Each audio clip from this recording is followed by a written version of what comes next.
Good afternoon, everybody, and thank you guys so much for being here with me. Guys, today this video is gonna be very different than what I normally do, which is that I usually come out, I read whatever the Bible verse is for that day.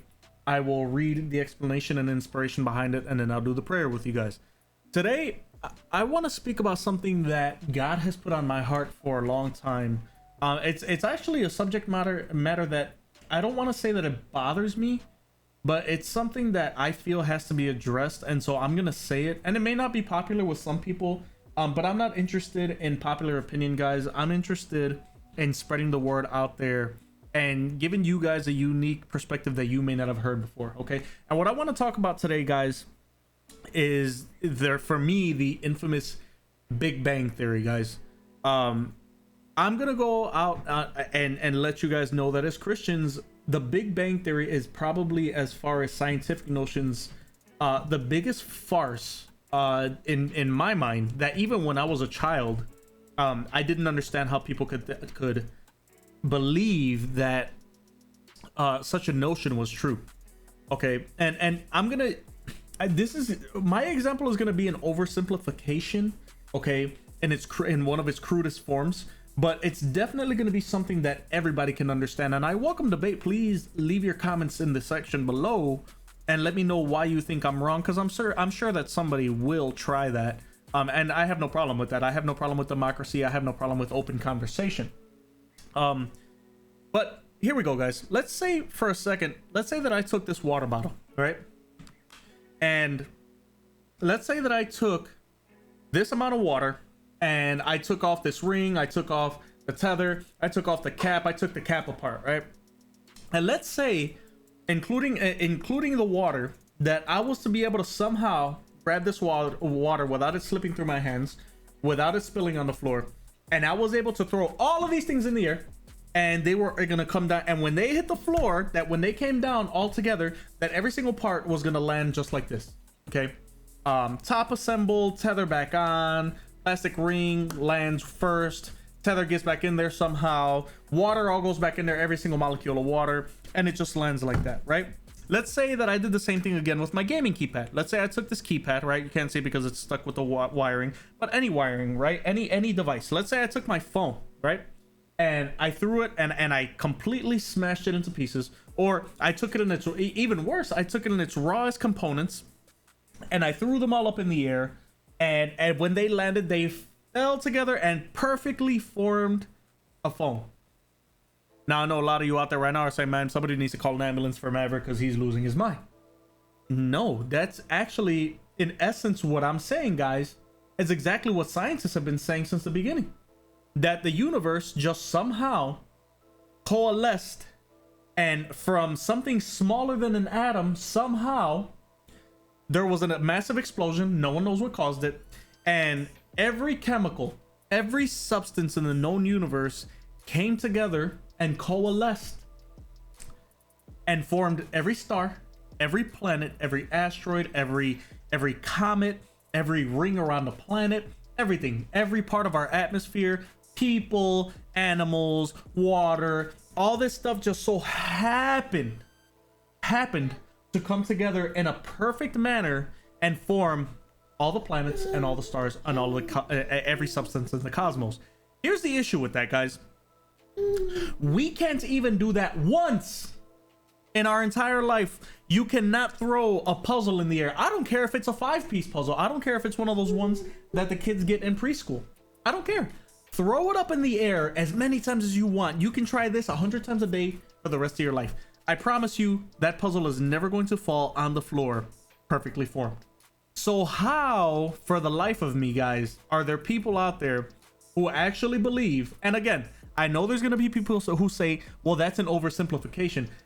Guys, if we can't even do it with something that simple, then how in the heck, with planets that contain billions and billions of chemicals and substances and stars, how in the heck can we say that chemicals and substances and materials randomly combined to form every single planet and every single star and every celestial body that we know to be in the universe? Now, if it was even one planet, I'd still say that it was impossible. But you're talking about countless of star systems, solar systems, stars, planets that surround those stars. Okay, everything in our universe, in our solar system, in our galaxy, in all of the entire universe. Everybody is saying that that's an accident. Okay, that over billions of years, things just so happened to combine and form life as we know it. Yeah, that's complete. That's a complete pile of crap. That's a complete crap. Because the last I checked, scientists at Forbes say that at the very minimum, there are over 2 trillion galaxies. 2 trillion galaxies in our universe. Okay. And per galaxy, even a small galaxy has billions of stars. All right. Billions of planets. So in total, you guys are expected to believe that there are trillions of galaxies, which would contain possibly more than trillions of stars and planets. Okay. And we haven't even gotten into the creation of life, but we're supposed to believe that it was all a complete accident. And it has nothing to do with the fact that people actually say that it makes sense, because it doesn't make any sense, because scientists till this day say, well, you can't create something from nothing. But yet that's the very basis upon which the Big Bang Theory is founded, is that everything started from nothing, that there was just black and void and nothing existed, and then for some reason everything existed. Because it's easier to believe that fairy tale than it is to believe that there is a God in heaven who is watching you and that you will have to be accountable to one day. Everybody will be. But don't believe for a second, guys, that the Big Bang Theory is something that is just written in stone and that they understand. Scientists don't understand. And why is it that we have a problem in believing in God, right? We can believe the most far-fetched notions that a scientist throws out there, and it makes absolutely no sense, but we believe it. Why? Because the scientist said so. Well, they're smart. They must know everything, right? Absolutely not. Scientists tell you that there is molten core and magma at the center of our planet. No one has ever seen it, but they believe it. Why? Because scientists say so. Okay. We believe that the sun is made out of hydrogen and helium, and that it burns, and that the combined energy of it is like billions of atomic bombs put together. And no one's ever been there. No one's ever sampled that power, but we believe it. Why? Because a scientist said so. Okay. We believe that we breathe oxygen molecules, right? Even though we'll never see an oxygen molecule. Why? Because a scientist said so.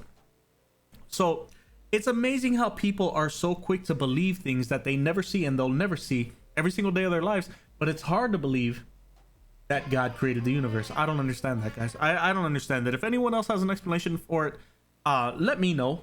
And not one that I'm gonna believe by any stretch of the imagination, because no matter what you say, human beings will never have the understanding that our God the Creator has. To me, it's comical. I think that it's easier for some people to believe, and they would rather believe the Big Bang Theory, because then they don't have to look at the here and now and say, man, I might be held accountable one day for the way that I act. It's easier to believe that there's no God, right? But you know what? That would be like a colony of ants saying, well, that highway got there by itself. Okay, we live here and I see that highway, but you know what? I don't see the humans around, so I guess they didn't build it. That, you know, it really is a battle of semantics, guys. But I think it really just comes down to the fact that a lot of people don't like authority, and they feel that their intellect is more advanced than that of God the Creator, and so they feel like their human beings should be able to explain everything, and yet we don't even know what's outside of our own solar system. They predict that there's 2 trillion galaxies, but we haven't even left our own. We haven't even made it to the next solar system, nor do we have the ability to do so with our own intellect.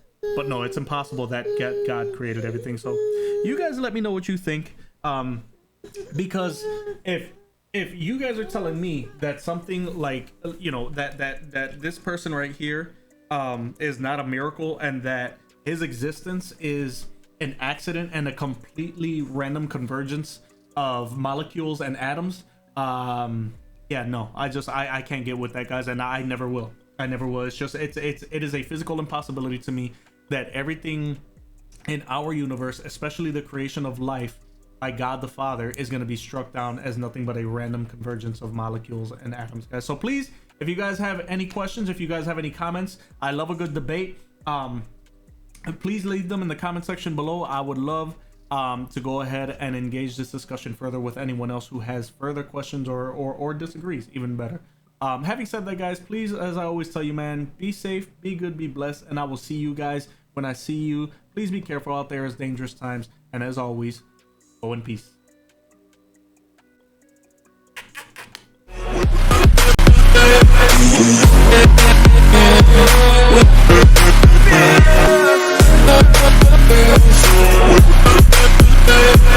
back.